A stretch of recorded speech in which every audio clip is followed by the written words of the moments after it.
Le Point Bourse vous est présenté par Bourse Direct.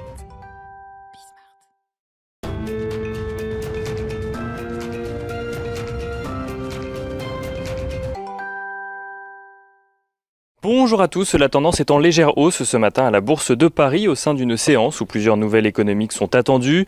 Les investisseurs découvriront en effet durant la matinée les indices PMI dans le secteur manufacturier pour le mois de mai en zone euro, ainsi que l'indice ISM aux États-Unis cet après-midi pour le secteur manufacturier également.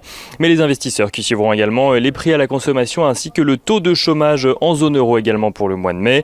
En attendant, les investisseurs ont pu prendre connaissance ce matin de l'indice PMI dans le secteur manufacturier en Chine, calculé par Caixin après les indices PMI officiels publiés hier. Celui-ci ressort en progression de 0,1 point à 52 points sur le mois de mai.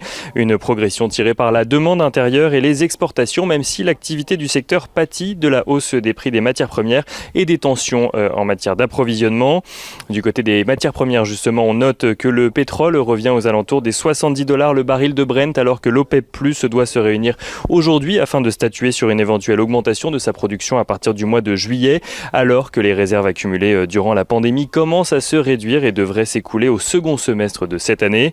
Du côté des valeurs à présent à suivre à la Bourse de Paris aujourd'hui, on note tout d'abord que Suez annonce avoir cédé des actifs pour 1,1 milliard d'euros à l'allemand Pré-Zéro, une session dont les premières discussions ont commencé en septembre dernier et qui concerne des activités de recyclage et de valorisation des déchets dans 4 pays, à savoir les Pays-Bas, le Luxembourg, l'Allemagne ou encore la Pologne. Le montant de la transaction qui correspond globalement au chiffre d'affaires 2019 cumulé des entités en question.